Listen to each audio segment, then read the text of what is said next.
Hafa day, everyone. Welcome back to PDN's continuing coverage of election 2024. I'm Nestor Licanto, joined at this hour by Dededo Mayor still, Still.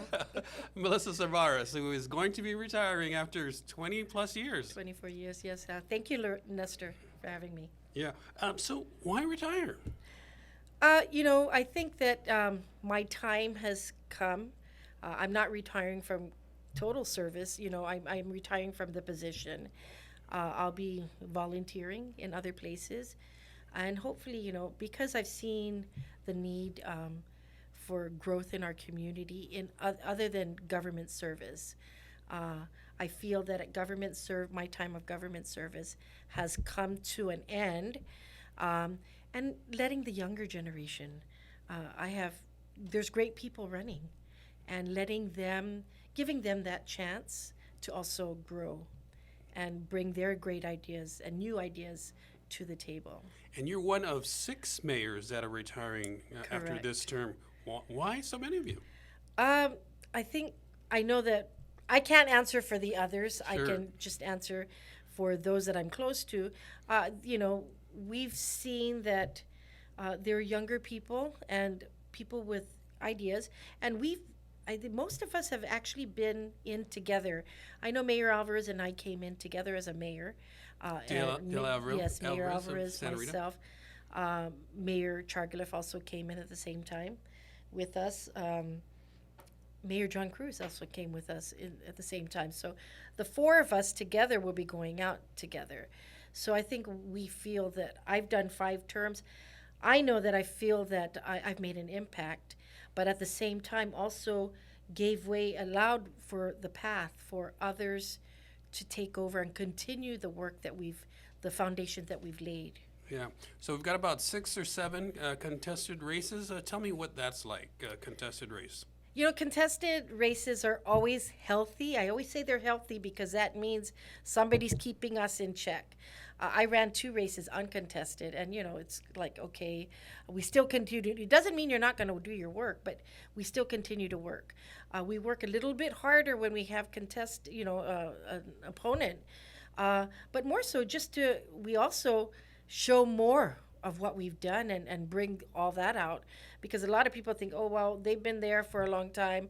Yeah, we see these things, but you really elaborate a little bit more on what kind of programs and what kind of facilities we have in the communities. Okay. One of those contested races is in your village. Talk about what you'd like to see. Well, I won't ask you for a prediction because that might put you in a very awkward position. But what would you like to see continued by your successor? I would like to see we have our youth programs. Our youth basketball is a healthy program for our children in the villages. It's been in our village, especially the young 5 to 16-year-old age groups. We have a healthy youth basketball program that we have every year. Another thing that we work closely with, we have 9 public schools in our village, and the working relationship that we have, 6 elementary schools all have some sort of after-school program, so we don't compete with them. And then we have Department of Youth Affairs, which is our Lago Resource Center. We have great partners there too. So they all have some kind of program for the children. We enhance on those programs. We support them in whatever way we can, whether it be just with time that they need from us, or extra help to plan a program or coordinate something. But supporting those youth programs is important, but more so our sports programs that we have. Like I said, we have a very big soccer program that we have in Dededo. We work closely with the GFA, Guam Football Association. As you see in weekends when we have it's soccer season. Soccer season's twice a year. Everybody comes up to the soccer fields on Harmon Loop Road. But we have a good working relationship with GFA, again, for youth programs. Our basketball programs are very healthy. We have Little League teams as well as Babe Ruth teams. We support the entrance fees for these programs. And supporting these programs is very, very important. it doesn't, all the support that we have doesn't come from our government allotment. As you know, our Right. government allotment is almost equal to the other districts. What supports us and how we support that is through our flea market leases.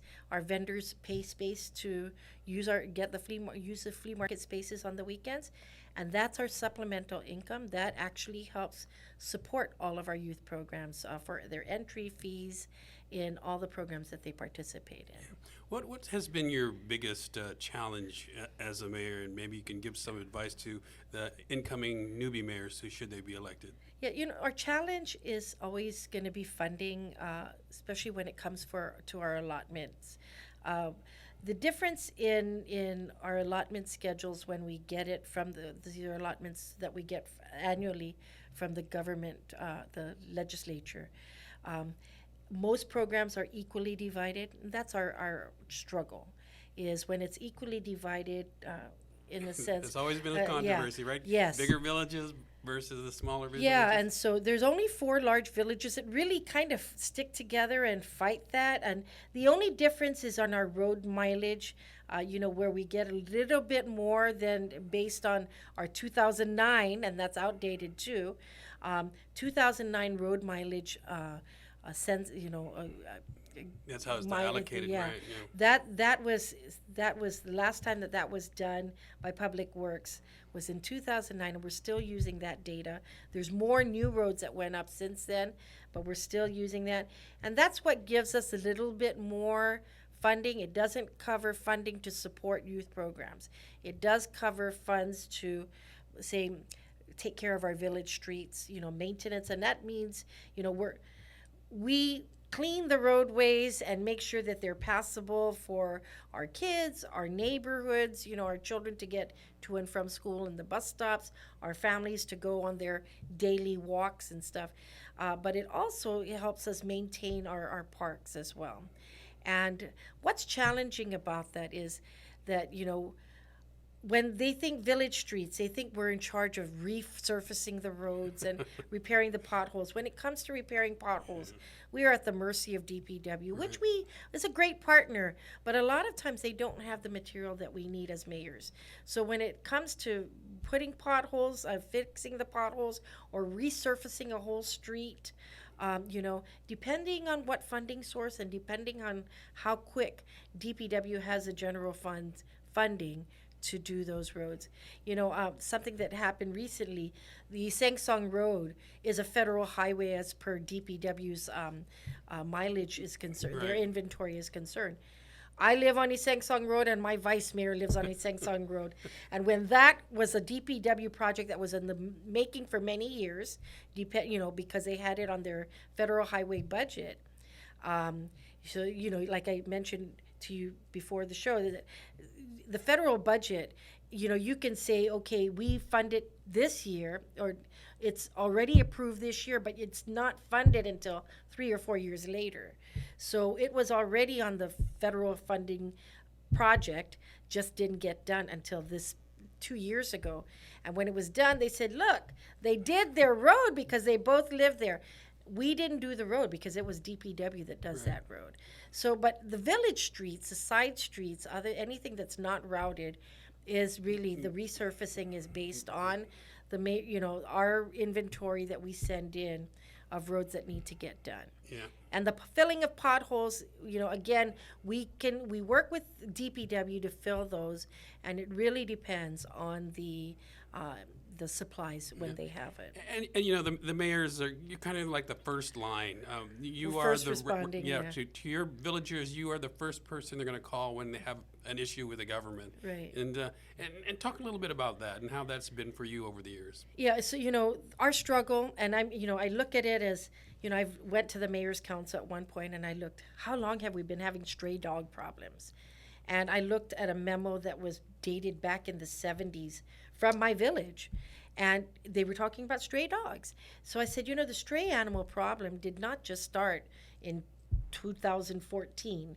It started back in the 70s, and we continued to feed that. Yes, we've had there's ways to take care of it where we have the spay and neutering program, which is a great program because we bring the strays in. However, you can feed a stray, but you can't catch a stray. Okay? And so the fastest way for us is when we find a stray that has puppies, is we remove the puppies. Because then the puppies end up growing to be adult become dogs a stray dog and population, become strays from the village. Sure. So the stray animal problem that we have is a very big problem, and it used to be just strays, dogs and cats. Now it's also wild pigs. We have the feral pigs in the neighborhoods, and we see that because clearing of land. We clear land to develop, and when we clear land, those native animals that were in those jungles are now migrating into the neighborhoods where we have families living there. Yeah, and I won't even ask you about the junk car and white goods problem because that's been forever in And Dededo. those kind of problems too.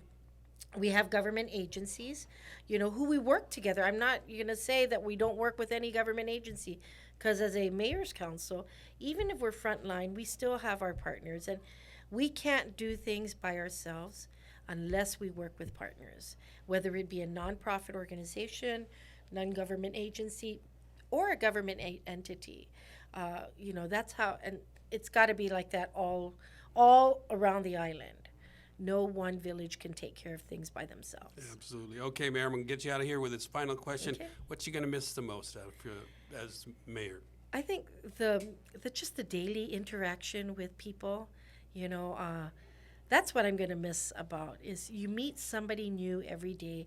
At the mayor's office, you meet a new person that moves into the village every day. And, you find new things about them. And, being in Dededo, you're such a multi-ethnic group of people and very diverse. And that's what I'm going to miss. But I know that I'm still going to meet people out there in my volunteer hours. All right. Melissa Savares, the outgoing mayor of Dededo after 24 years. Good luck on your retirement. But as you say, you're not really going to retire. You're still going to be out there helping the people. Yes. Thank you so much. All right. I'm Nestor Licanto. See you again next hour on PDN's continuing coverage of election 2024.